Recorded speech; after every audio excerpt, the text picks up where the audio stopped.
Yale Brothers, episode 59.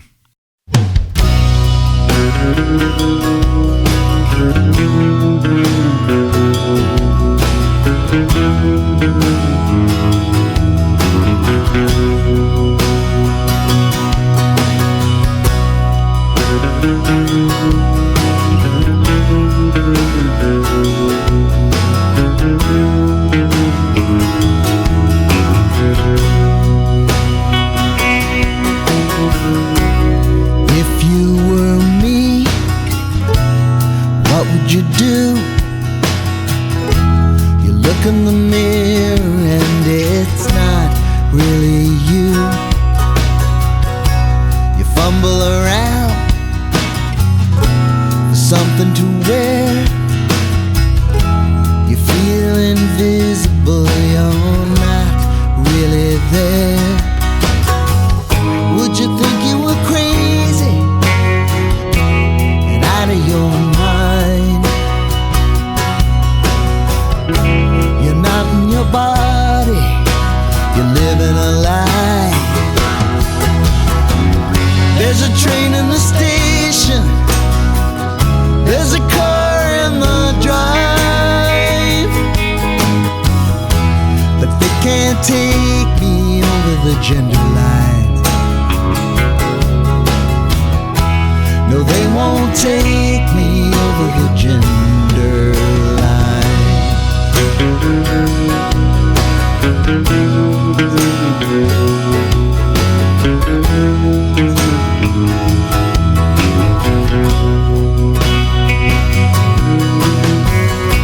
I knew about a young man in my little town. Kept to himself and didn't run with the crowd. Wicked secrets locked up in his head, a vicious monster hiding under his bed.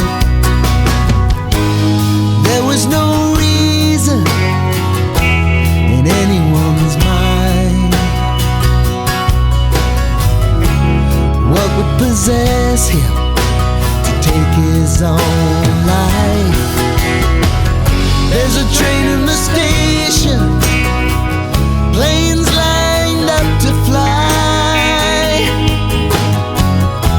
but they couldn't take him over the gender line.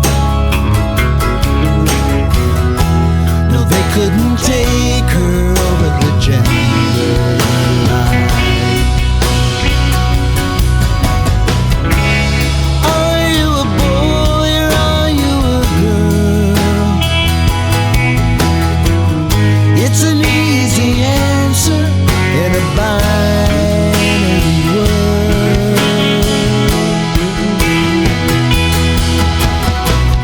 There's a boat in the harbor, planes lined up to fly, but they won't take you over the gender line. No, they can't take you over the gender line. I had to crawl over the gender line.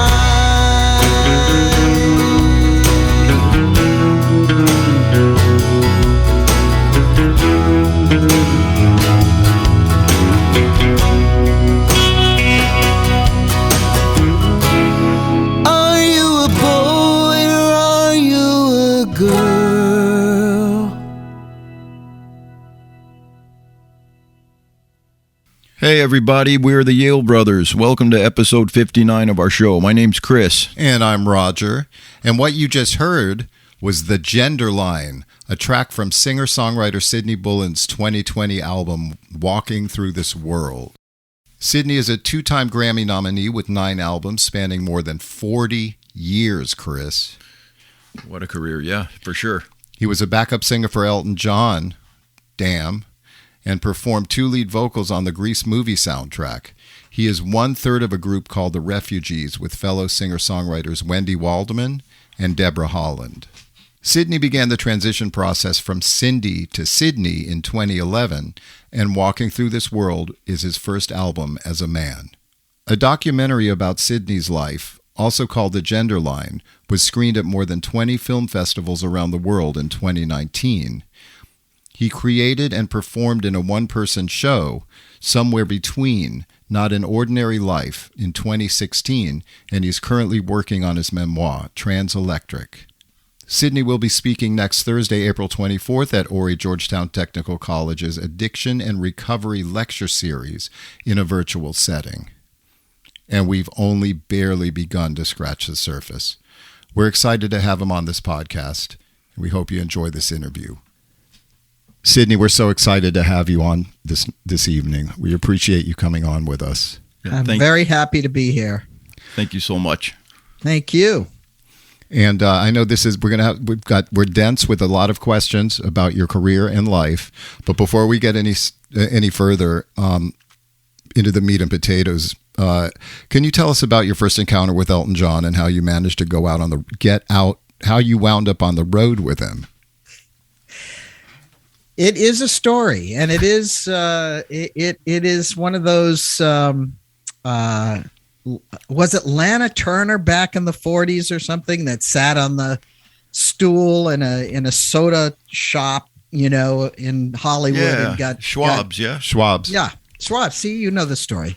So all these young folk may not know it, but and of course, it was way before our time too. But it was a classic story about her sitting on a stool and getting discovered and becoming a movie star. Well, I didn't become the movie star, but I crashed a party. This is all true, and if Elton were sitting here with me, which he's not, he would corroborate the story because we have corroborated it many times. But I knew there was going to be a party with Elton John at Cherokee Recording Studios, which was a place I frequented on Fairfax Ave in Los Angeles. And I knew the owners, the Robb brothers, and I had just moved to LA from Boston. And, a few months earlier, I'd been doing some stuff with Bob Crewe, and who's a famous producer, songwriter, and so on. Yes, indeed. Yeah. Yeah. So that's a whole nother story. But I knew. So the Robbs had rented out Studio One to a press party for Neil Sedaka, who had signed with Rocket Records, which was Elton John's label. And because I hung out at Cherokee and I used to get coffee for some of the clients, and if they needed a hand clap or an extra gang vocal or something, they'd call me in and I'd go in and I'd do it. And I met a lot of wonderful people that way. And so I knew he was going to be there on this night, Elton John. And who wasn't a huge Elton John fan in 1975? He was an idol of mine. Yep.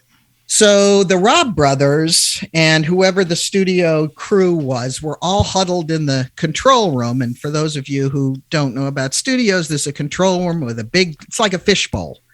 You're looking through a big glass window into the actual recording studio where the musicians are and where they make the music.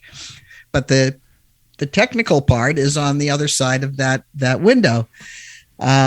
So they were all gathered in the control room. And so I went into the control room and we're watching this press party go on. And there's Neil Sedaka and there's John Reid, Elton's manager, and a bunch of journalists and publicists and all the people who go to a press party because Neil Sedaka was on a comeback and he had just released his new single, of which I can't remember what the name of it was. But anyway, so I turned to the guy. I just had this impulse and I turned to the guys and I said, I'm going in. And they said, D. Robb, I can remember it, said, no, you can't go in there. And I said, oh, yes, I can. Oh, wow. Wow. And now this was when I had chutzpah, and some of that wanes with age and some of it doesn't. But anyway, oh my goodness. So I did. I walked in And I went straight, there's always a table with the food and the wine and the hors d'oeuvres or whatever they have over there. So I walked straight there. I didn't know a soul in the room. Walked straight to the table. I got, a drink, and I got, I started whatever. And I walked out into the middle of, not the middle of the room, but kind of on the edge, and just kind of stood there. And a guy walked up to me, and we started talking, and, so nobody kicked me out at that moment. And really only a few minutes later, from the corner of my eye, because I was on one end of the room and Elton John was in the corner on the other end. Now, it was a pretty big studio, Studio A in Cherokee. It was like, orchestras could play in there and blah, blah, blah. Yeah. So he's in the corner, and suddenly I see him with the capital H. Yeah. Oh my God. Oh yeah. Walking toward me in my direction. Now he's looking at me.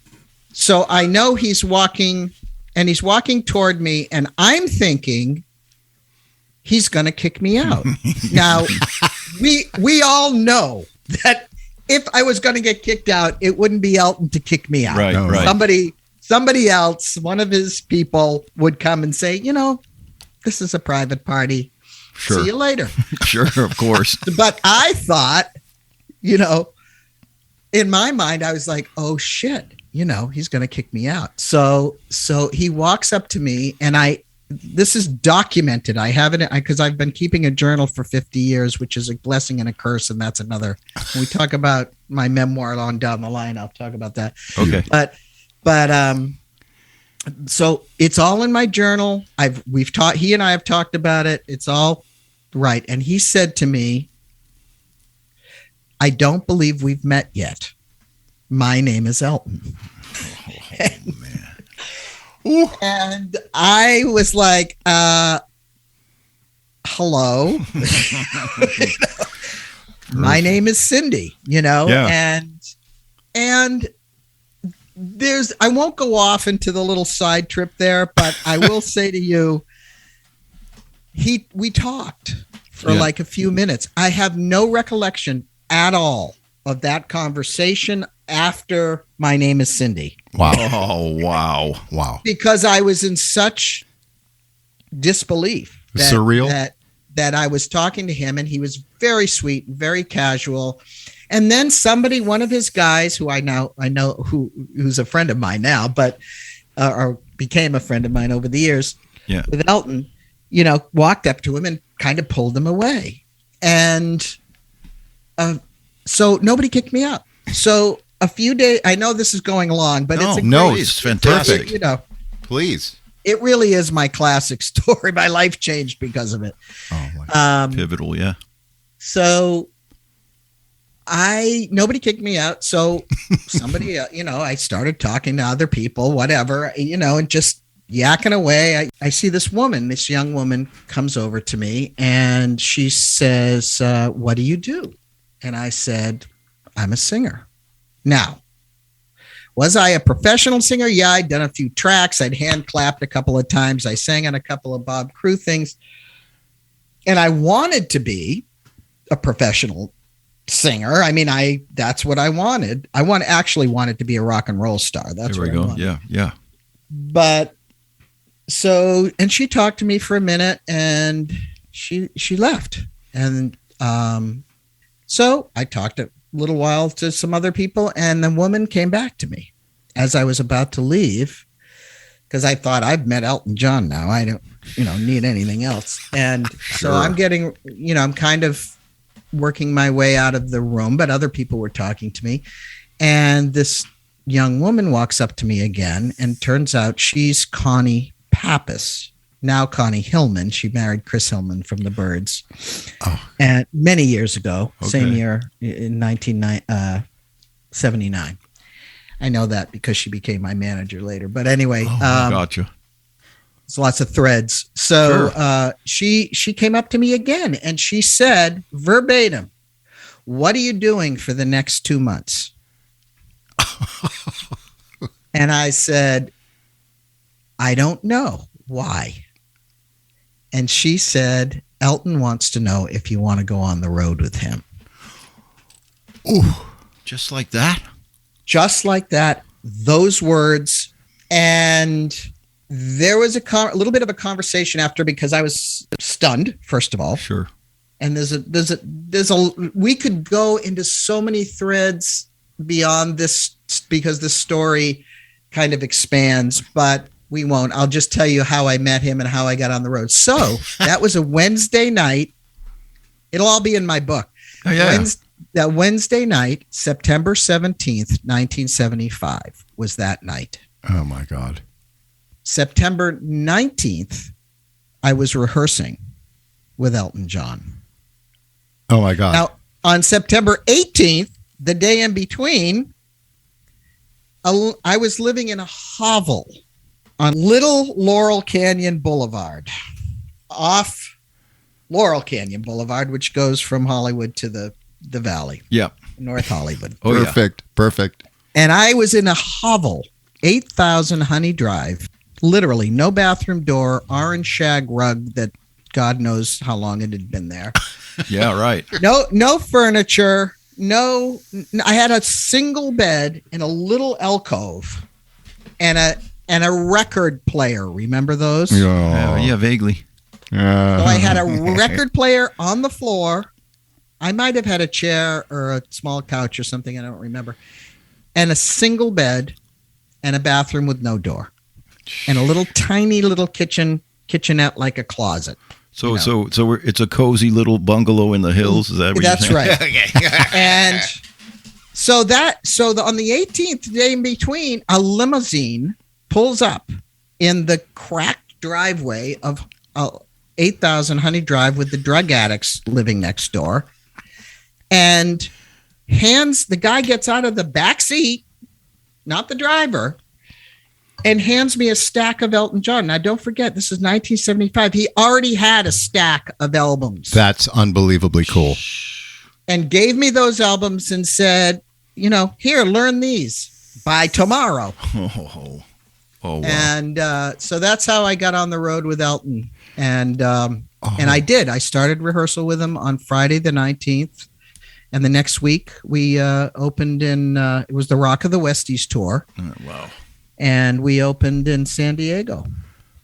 Oh my God. That was a totally different album for him at the time too. I was I don't know how old I was, maybe like, how old were we? 12, 13? Yeah, something like that. When they came out. But it was so different that it threw my little mind threw it for a loop. Congratulations. That is, it's stunningly, unbelievably cool.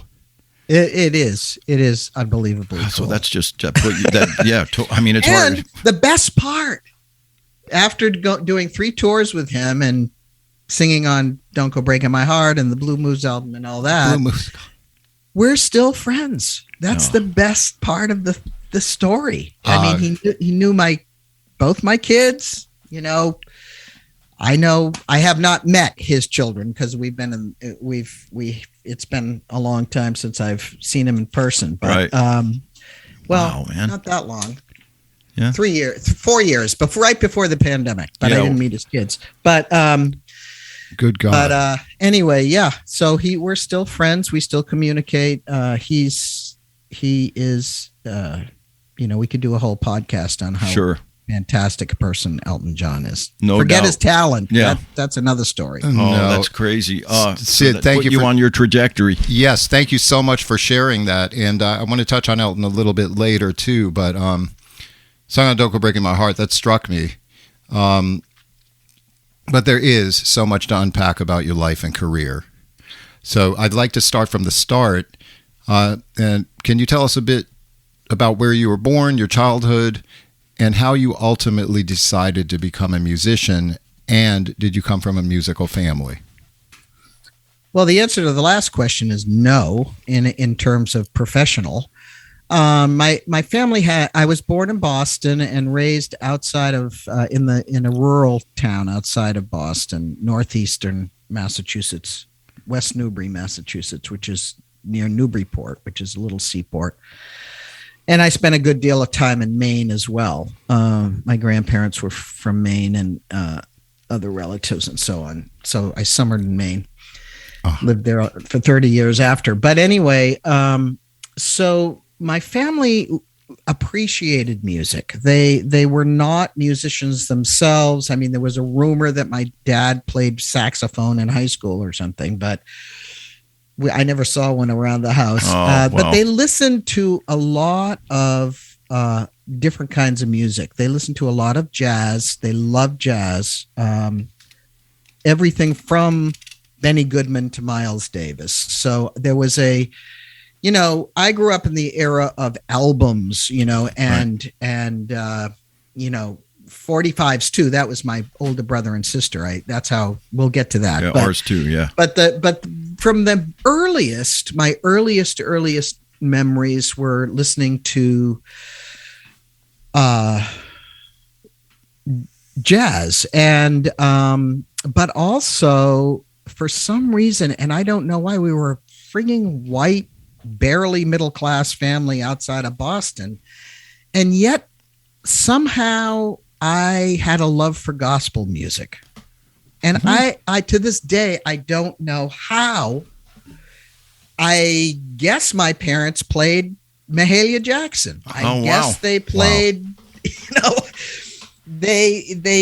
they played all kinds of music. So I can only assume that that's where I got it. And it moved me. And really it was Black music that moved me the most. So when my older sister, who was 8 years older, and my brother's 5 years older,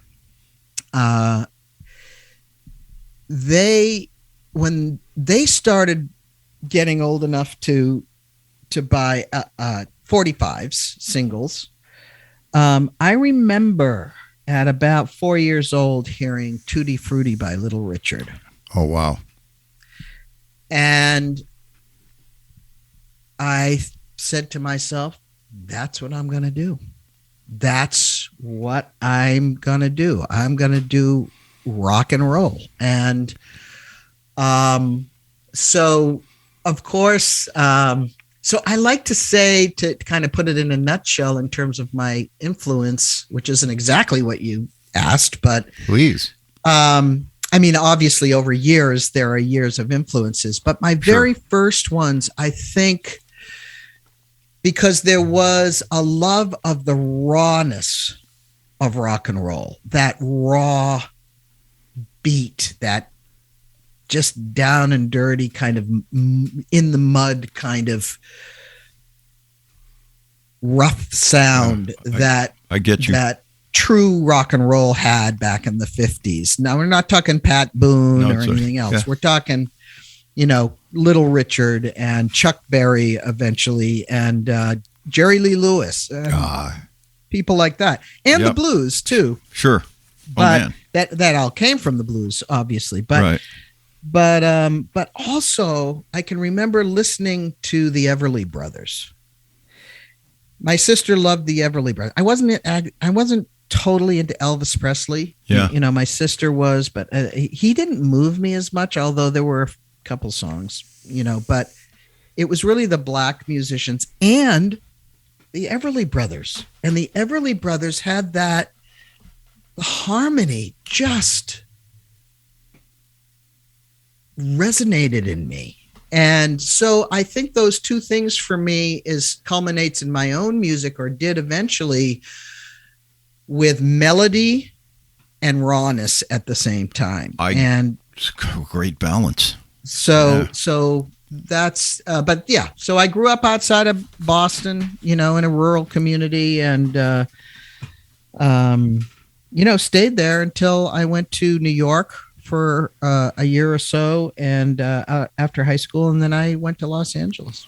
Wow. Great transition to that, great segue, because I read somewhere that you eventually decided to head west with $100 in your pocket. Now, I read that somewhere. I don't know if that's true. That's true. What was your early LA experience like, and how long did you live there? Now, you gave us a little bit of that up top, and also where you lived, you gave us that. But give us some more about your stomping grounds. You're talking about mid 70s. Mm-hmm. I just want to see if where did you go? What did you do at that time? What were some of your favorite things to do once you got there? Well, once I got there, I mean, I did have $100 and my guitar and a backpack, and that was it. Oh, good. And Traveling light, eh?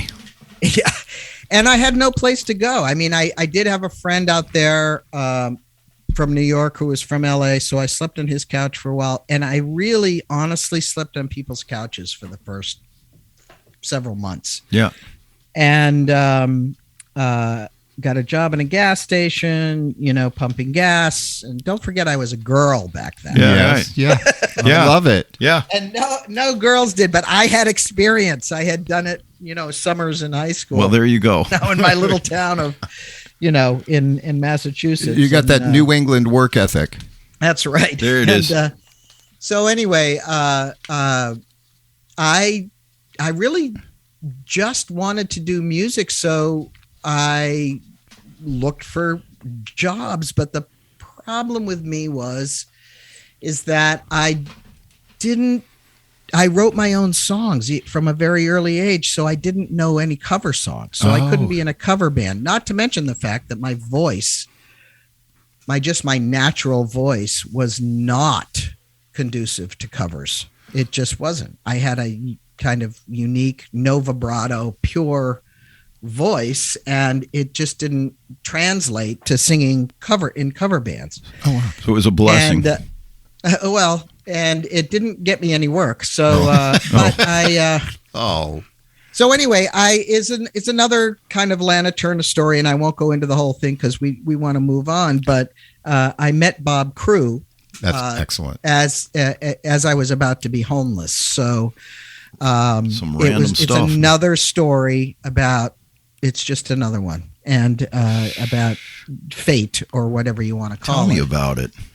Hey. And Bob Crewe, the producer who wrote all the Four Seasons hits, Yes. writer Oh the my Detroit God. Wheels. The list goes on. And of Sure. course, he became my brother-in-law later in life. So Crazy. My daughter is his. Well, he's gone now, but my ex-husband was his brother. So, Yeah, that's why. It's a crazy. That's why I'm writing a memoir. Yeah, Because as you should. I have to. But Yeah, definitely. Yes, anyway, you do. Before I die, anyway, I'm getting old now, so I got to write it all down. But it's so I LA was good to me. I lived there for 7 years, from 1973 to 1980. Wow. Yeah, good times. And then I moved to New York. I got married in 79 and moved to New York, and then up to New England again, where I was from. Gotcha. Yeah. Okay. Thank you for that. And that being said, We grew up in Hollywood. I don't know if Raj told you that. Oh, no, we're trying I forgot. We're trying to If you get did. we know we would of get which some you sort speak. of connection. We grew up at, for the most part, Franklin and Orange, right next to the Magic Castle.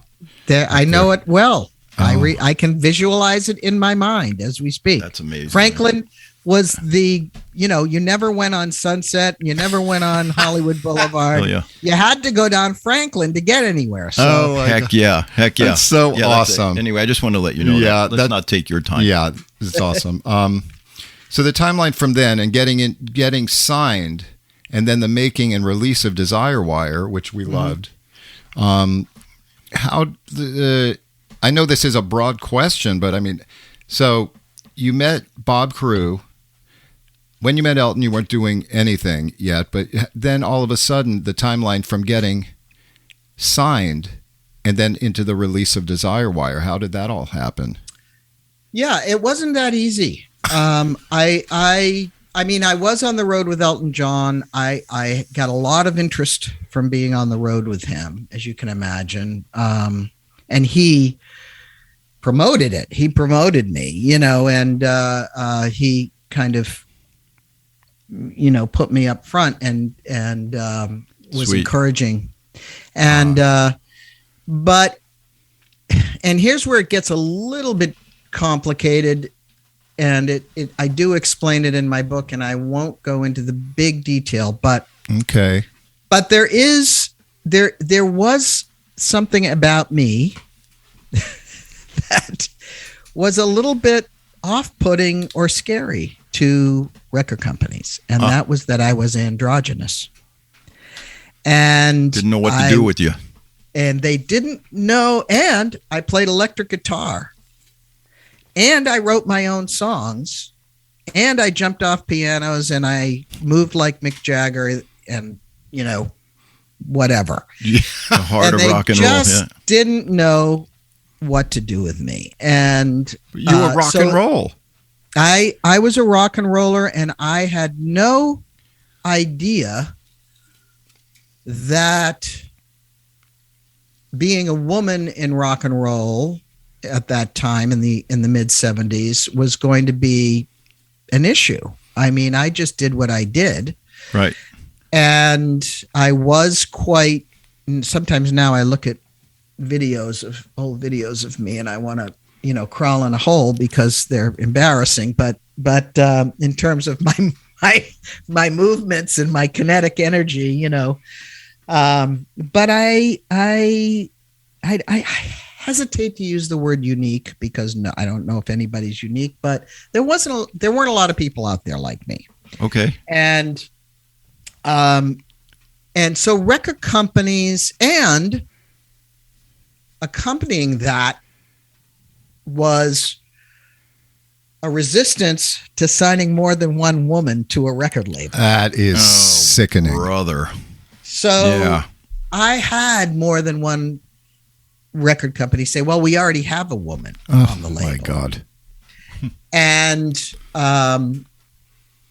so there was a combination of a lot of things, most of which I think was they didn't know what to do with me. Yeah. And I scared them. I actually, when I did sign, and by the way, and again, I hate to keep saying this, but it's all because my book is, because I'm literally, like, before we got on, I'm writing a chapter, I'm in the writing. Oh, very cool. Very fantastic. Cool.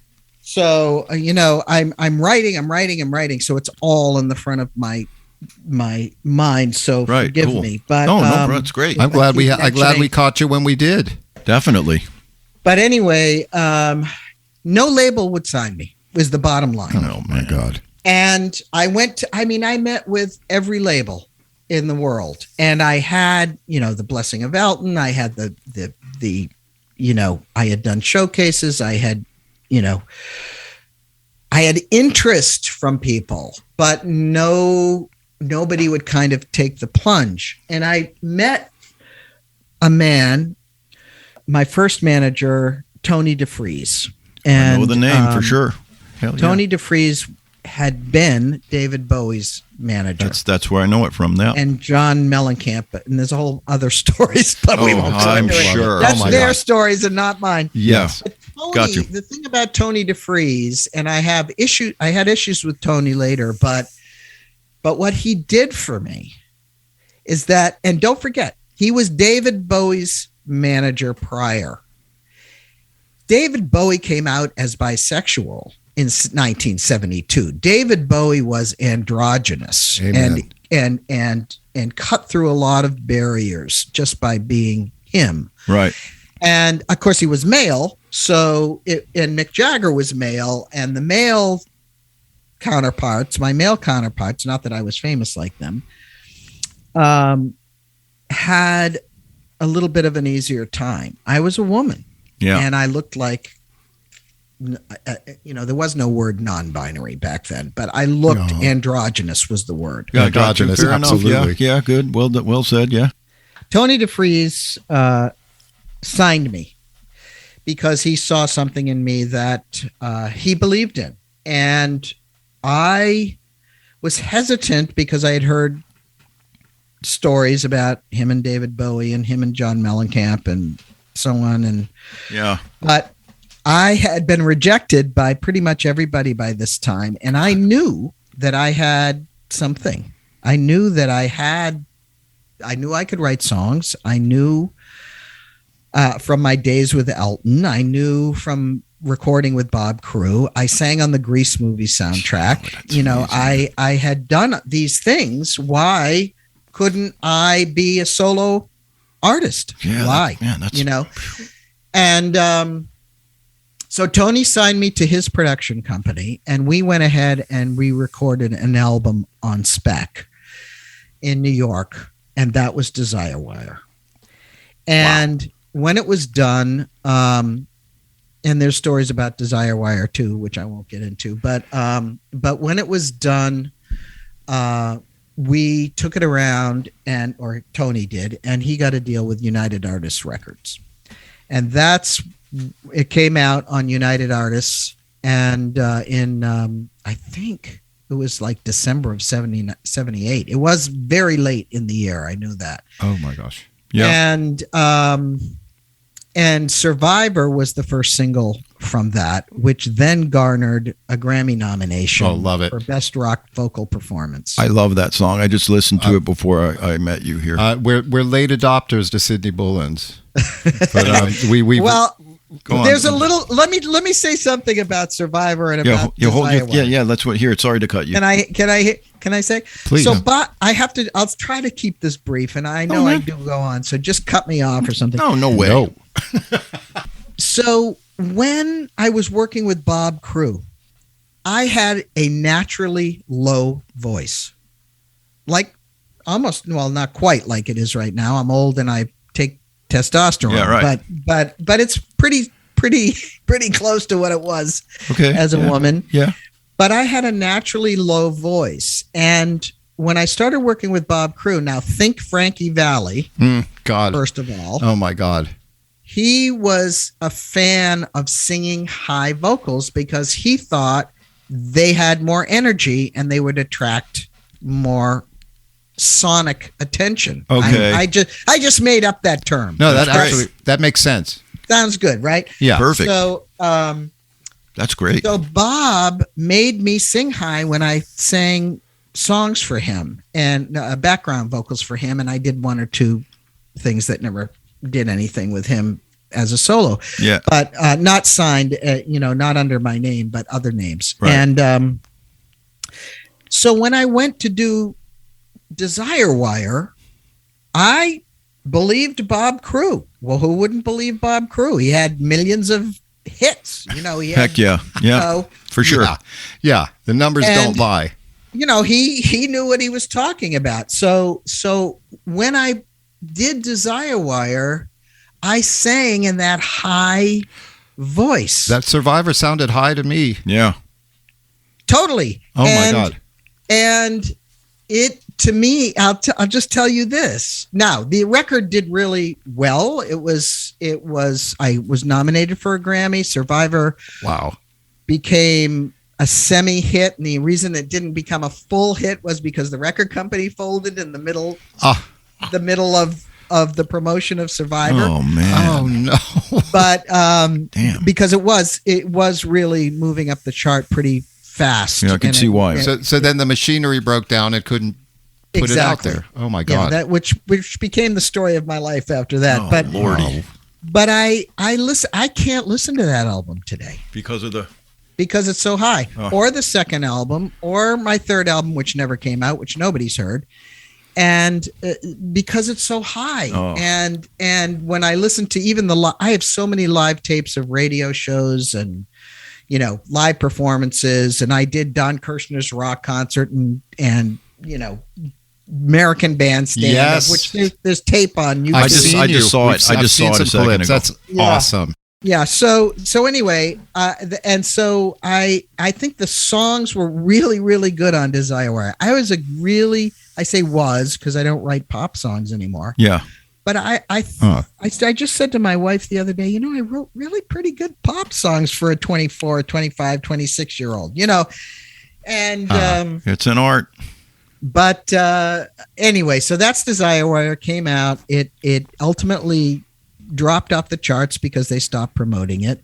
I signed to Casablanca Records next. That's what I want to go ahead. This is your show, but I mean, I love it. Is this a good time for me to ask you? Because this is perfect. What was the environment like at Casablanca? You came in at the time, at heyday, Neil Bogart, with Kiss, Donna Summer, Village People, all that. And I think we failed to say that you were nominated again for a Grammy for Best Female Vocalist the next year. For Survivor. For Survivor. That's right. so... Yeah, Best Rock Vocal Performance with Bonnie Raitt, Ricky Lee Jones. Was Linda Ronstadt on that? And all I remember is Donna Summer won. Oh my gosh! And here you are at Casablanca now. Yeah. So that was before So I went to Casablanca. I wasn't involved because I was not I had cleaned up my act several years before and didn't do drugs and didn't drink or anything like that. So even though when I was on the road, every promotion man and every radio station and everything, there was everything everywhere. I didn't participate. Gee whiz. So I was not involved in any of the tomfoolery that happened in That's a Casablanca good word for it. I love the word tomfoolery. I don't think I've ever used that word ever in my life. I don't know what you guys are bringing out. I don't know. Thank you for using it with us. You're on fire, Sid. Let's go. Awesome. Oh my God. But I mean, it was around and the culture was there. The Neil Bogart the culture was there. And, and by the way, I was not a Kiss fan. Oh. I saw, and it's in my book. I saw their very first showcase for record companies. Oh my God. New York. No, L.A. Neil Bogart. Well, they might have been. I can't remember, but they were the first showcase. They might have just signed with Neil. I don't know. Oh my God. Neil brought them out from Queens and gave them the fireworks and the whole thing. That makes sense. But I was with Bob Crewe. It was 1974, and I hadn't even met Elton yet. And Bob was invited because all of Hollywood was invited to this showcase by this new band Kiss. And I saw them and I was like, I've never been a Kiss fan. I'm sorry to all your fans. I apologize. I've met Gene Simmons. I won't go into it now. I sure they're a nice bunch of guys. Oh my goodness. The other ones, but oh boy. Okay. I hear you. But they were just too much for me. So I guess that was a trip. I guess that, if you don't like them, you don't like them. No, I just thought they were ostentatious and all that stuff. And I in my being, I'm just a rock and roller. I don't need all the fireworks and the makeup and everything. It's so obvious that you're rock and roll from that LP cover photo, and I'm sure it was for Desire Wire. That is that's got to be one of the most iconic pictures of you ever. Yes, and that was taken. If you remember a name named Norman Seef. Yes. Norman Seef was an iconic photographer. Now, he didn't take that picture. His assistant, Georgina Karvellas, took that picture. Wow. But it was Norman Seef's studio there we go. in Hollywood.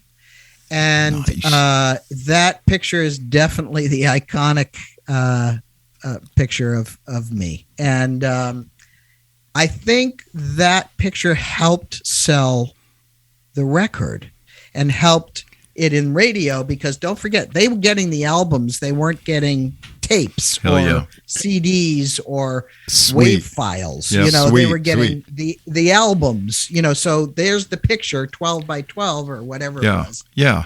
Oh man. And edgy. And there was a young girl playing, electric guitar with a Superman t-shirt on. Love the vibe. Cool. Love the vibe. Please, I can't be the only one to say that was pretty edgy looking shot. Well, it's rock and roll all the way, man. So it goes right with what you were saying earlier about being rock and roll and the whole being in the mud. Captured it. The whole, unbelievable, Cidny. Yep. And that shirt was mine. They didn't give it to me. Cool. Along with the Hawaiian shirt, which nobody pays attention to on top of it. But and I don't know where that combo came from, but what did I know back then? But anyway, it's so perfect. it was Casablanca. But I just want to have one little story going back to the woman thing. Yes. About Casablanca. When Neil Bogart left the label, he got ill and he left the label. And a guy named Bruce Bird, who's no longer with us. I remember Bruce Bird. We actually, we knew him a little bit, yeah. Well, Bruce Bird, and I probably shouldn't name names, but I am, called me into his office, and because I was recording my second record, and he said, we don't want you to write your songs. Oh, man. We don't want you to produce the record, which I had done. This was I was making a record for Casablanca. Holy crap. And he said, and I want you to start dressing more like a girl.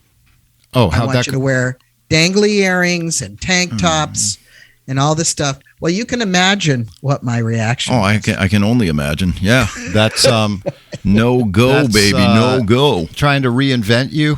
So let's just say that album didn't come out. Oh, and I left the label. Oh my I God. didn't know I was going to leave the label, but that's what happened. I left his office, and the words that were going through my head were not pleasant. Sure. Yes. And did it bring out the New England in you? Yeah, it did. And thank you for noticing that too. Because that's the way we are. But oh my God. But it's okay. Well, that's yeah. Well, that's a hell I had of a no note. idea. That's wow.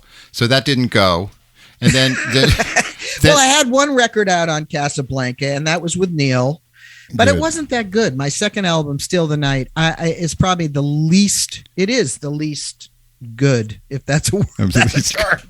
The least good record of mine. Fair I enough. think there's some good stuff on there, but it's not my best. Understood. Yep. Thank you for your candor. Here comes the ADD part, Sid. I read that you played an early date on Bob Dylan's Rolling Thunder Review. Where does that fit in the timeline? Okay, so here's going back to when I met Elton. Remember that party? Oh, yeah. Oh, the party. And yes. remember I told you there were trails going off in that? I had already been asked to do the entire Rolling Thunder Review. Oh, my God. In that one as night? part of Dylan's backup band. When Elton asked me to go on the road with You're killing us. You've got Dylan with Chris's. I love Elton. So Chris in one day, I had to make up my mind You're killing whether us. to go on the road with Bob Dylan or Elton John. That is an absolute truth. Now, I was nobody. I was a nobody. I had done barely anything. And now you had to choose. The summer of 75. Now, God, you're killing when me. I told you I met Elton in September of 75. Well, in July of 75, I had gone to New York at the invitation, and I won't tell you the whole story, but I'd gone to New York at the invitation of a guy named Bobby Newworth, who was was Bob Dylan's dear friend who helped Dylan in the early days, in the early 60s. Yes, sir. Yeah. Bobby was he was one of those people who discovered people and pushed them forward. He never became famous himself. He's still alive. I see him on Zoom a lot. We do some stuff together. Oh, still very cool. Yeah, very cool. Years. But anyway, he invited me to New York to be a part of a week at the other end, which used to be the bitter end, which is now the bitter end again in New York. And Dylan was going to be there, and it was the beginning of the Rolling Thunder Review. And I was asked, because I did the whole week, I was part of T-Bone Burnett, David Mansfield, Mick Ronson, if you read any of the books and any of the stuff, that's all there. Joni Mitchell eventually came on, Joan Baez, Allen Ginsberg was there. I mean, it was a crazy, crazy week. And I was asked to be a part of it. I was just there, just kind of playing guitar, and I got to sing one of my songs. But Bobby Newworth loved me, and he believed in me, and he invited me in, and I went in, and T-Bone and David Mansfield and Stephen Souls, they became the Alpha Band, of which I became a part of too. Chris, but you're right. But anyway, the Tentacles. Yeah. So I had to choose between Bob Dylan and Elton John in between the 17th and the 19th just boom right of there. September. From living in that little apartment to having to choose. That's and Bobby crazy. Newworth has never forgiven me I'm for sure. choosing Elton John. Oh, I'm sure. And yet you're still I'm friends. Yeah, we're still friends. That's I love that. amazing, Sid. Unbelievable. Because So I ended up doing, to answer your question, I ended up doing 2 or 3, and I can never remember how many. I know I did Toronto and Providence, Rhode Island. I swear I did a third one, but maybe I'm all wet. And So I guested on those because I happened to be in town, but at those particular ones. But I could have been on the whole thing.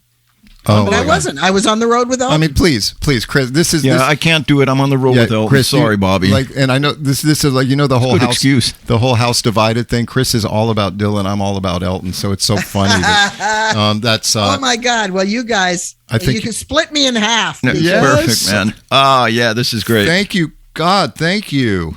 Now, your first marriage that was to Dan Crewe, Right. the Bob Bob's Crewe's brother. brother. Younger brother. Tell me about the marriage. I know you had 2 children, and just give us a little bit about family life back then. If you don't mind. All right. Well, you have to read my book to get the down and dirty part of it. Well, not really down and dirty, because I'm very nice, but I'm going to order one as soon as it's ready. but We're you there. have to read the book to get the more intimate parts of it. But Fair enough. Just a little. Dan, I married Dan. Dan The was taste. older. He's still living. Bob is gone, but Dan's still living. Yeah.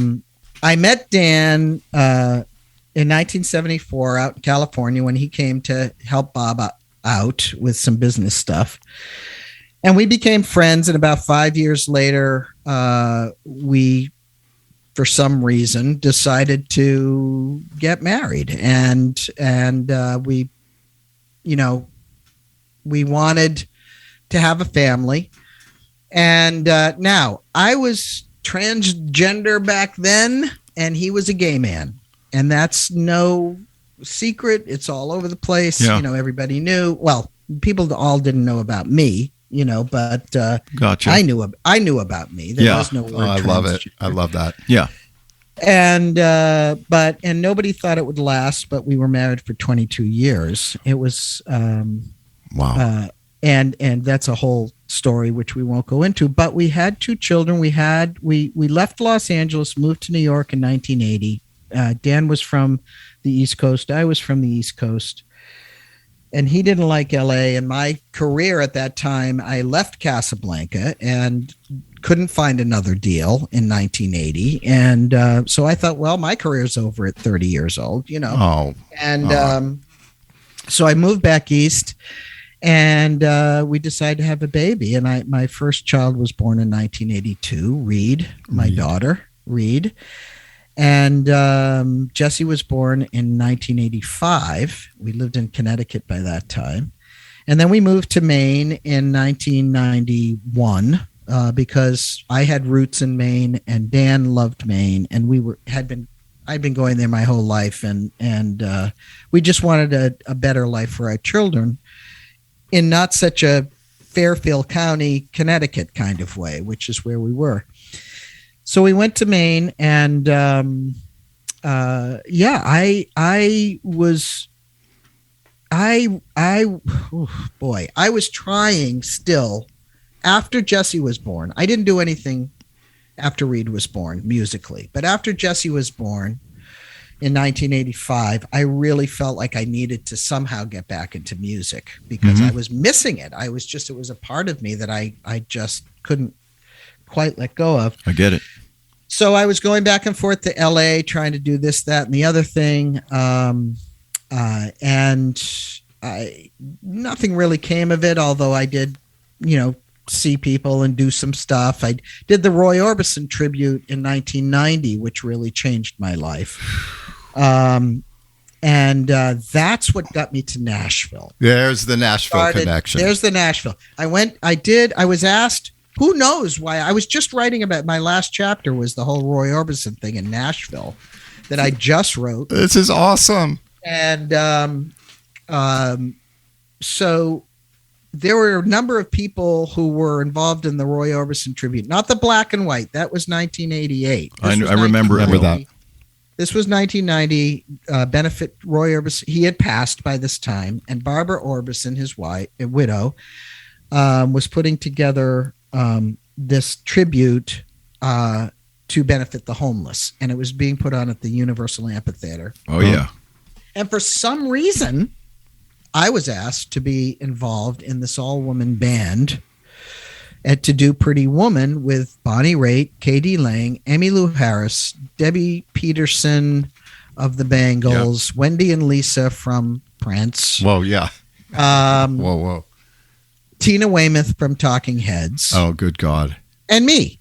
And the drummer was Carla Azar, which I had to look up for my book because I knew I could picture her, but I didn't know who she was. Yeah. Oh, wow. What a who lineup, played with man. Wendy and Lisa. But anyway, Holy shit. And we did it. And but somewhere in there, and I'm trying to. My wife is going to tap me on the shoulder at some point, but I don't even know how it happened, but I was asked to sing a song solo on the tribute. And I'm like, now, Bob Dylan, here's your Bob Dylan, the Byrds, Dwight Yoakam, Emmylou Harris, the Chris Isaac. I have the list of artists that were on this roster. Levon Helm, Bonnie Raitt. My vibe, man. Was like unfrigging believable. It was just long and like the you just wanted to you couldn't believe all these people. And here I was again, a nobody basically. And because I was a has-been by this time. Oh, Lord. Maybe brother. almost was, Great.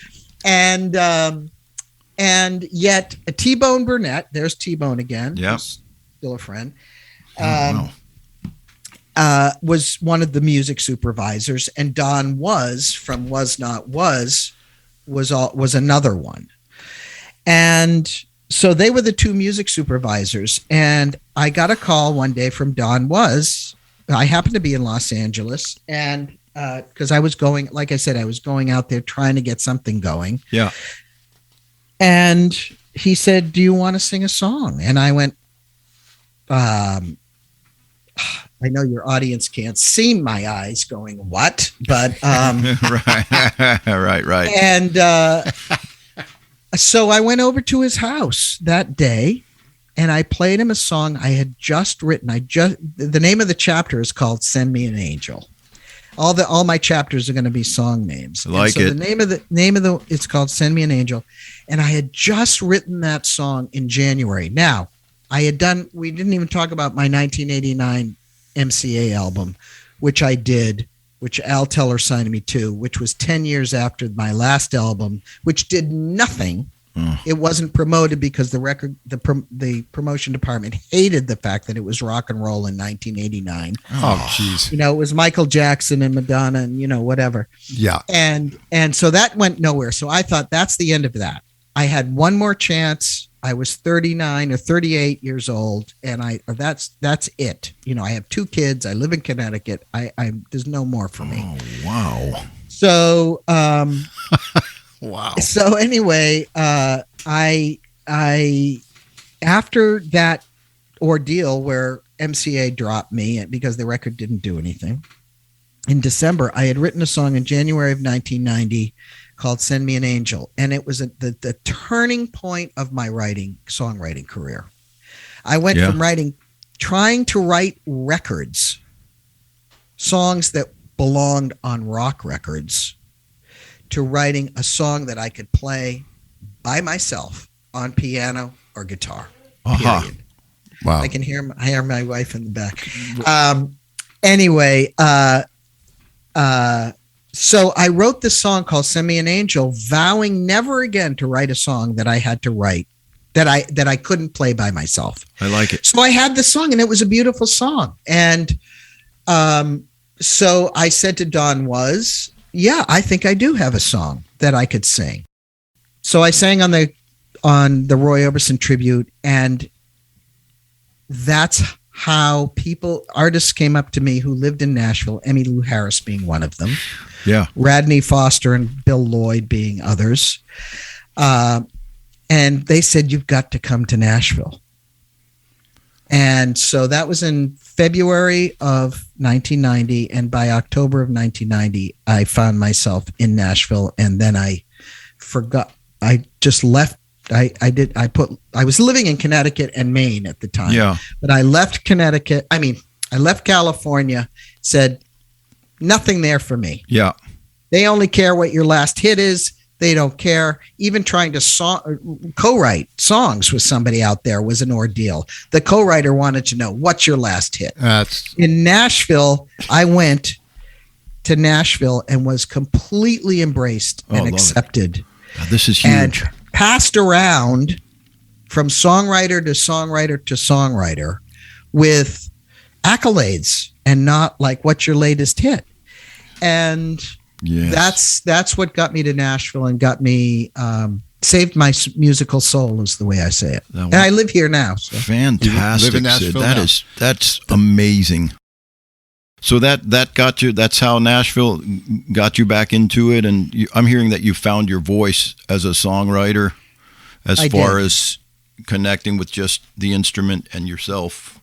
That is beautiful, Sid. And I know that we've. I'd like to do a part 2 with you, but before we end tonight, I'd like this episode to be up in time for your appearance at the Horry-Georgetown Technical College, which is in our neck of the woods here in Conway, Myrtle Beach, South Carolina.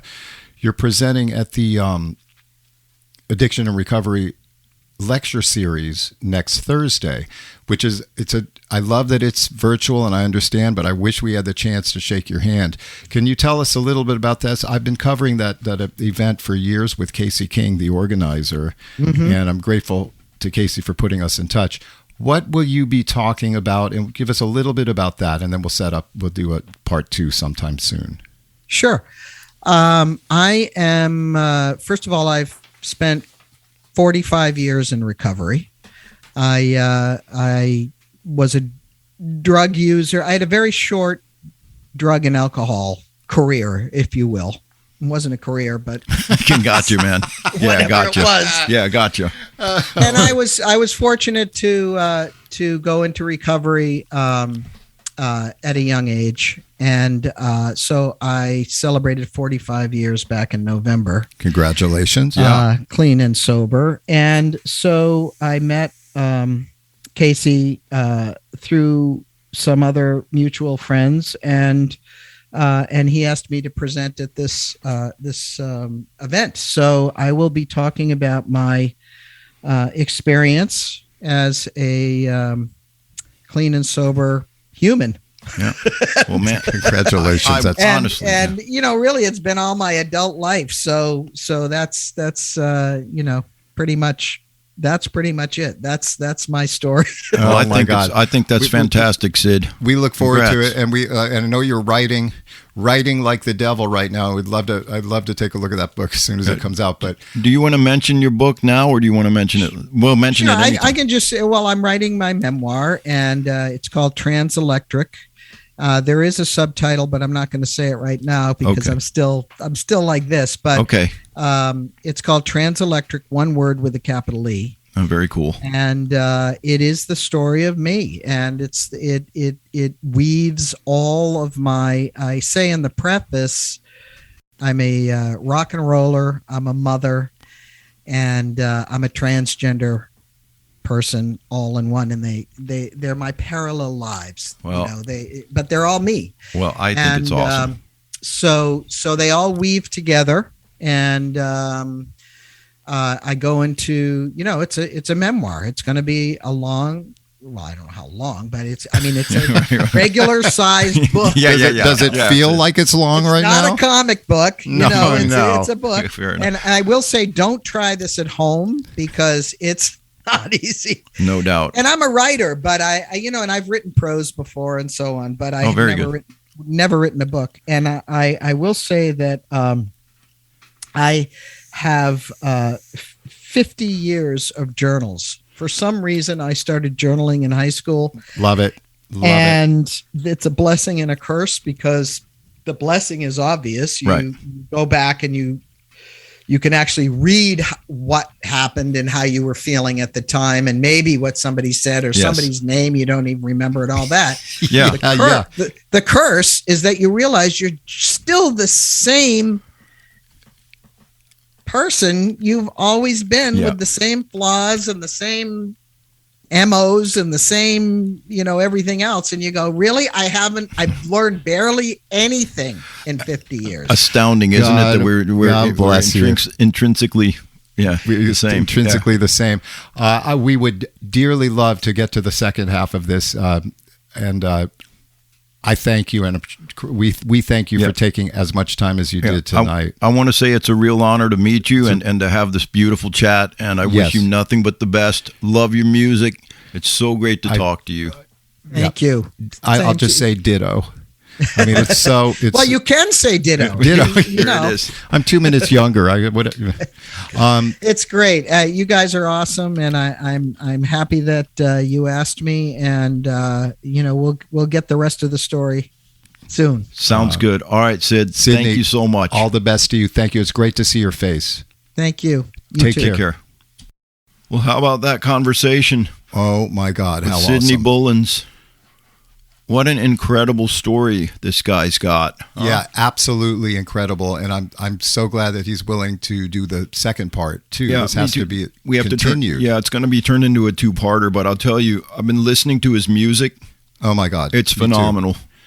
Me too. Yep. I'd like to play him out, as they say in showbiz, with another cut from Walking Through This World, and that's the title track, Walking Through This World. You're going to love it. Yeah, so we're going to leave you with Cidny's song, Walking Through This World.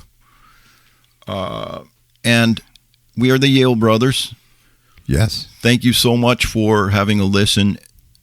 And you can find us at yalebrothers@gmail.com. And we're still on that antiquated social media, Facebook. Yes, that we are. And thank you very much. I have one more thing to say. Rock and roll.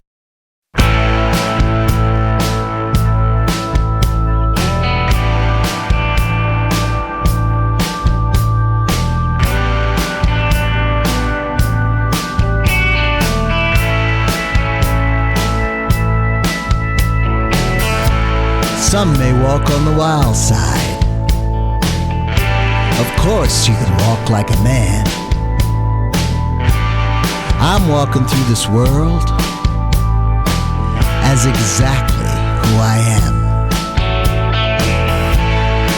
You can't see me now, and you couldn't see me then.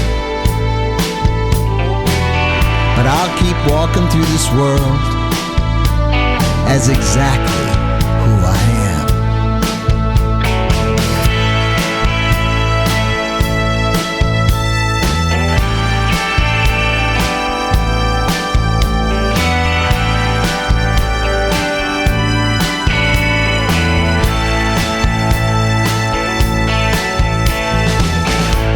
You know, I've done a great workaround all my life.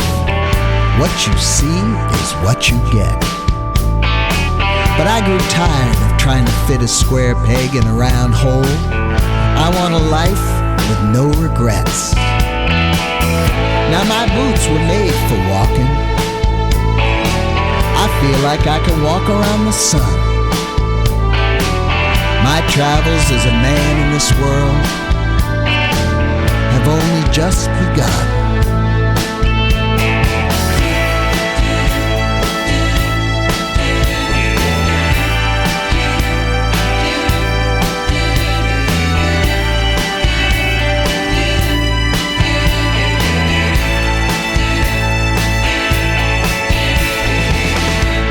Now all my years that brought me here were full of love and light and loss. I wouldn't trade one single minute, no matter what it cost. So you can walk this way, or you can walk on by. But unless you walk a mile in my shoes, you won't know my walk of life.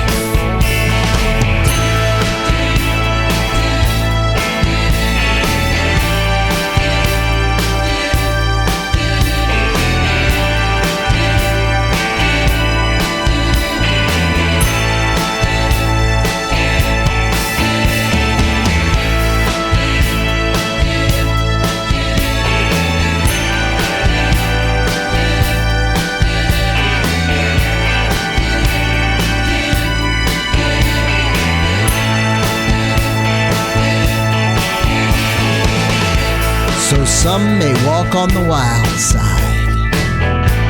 Of course you can walk like a man.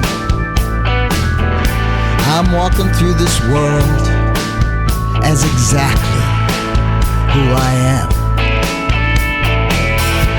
You can't see me now. You couldn't see me then. But I'll keep walking through this world as exactly who I am.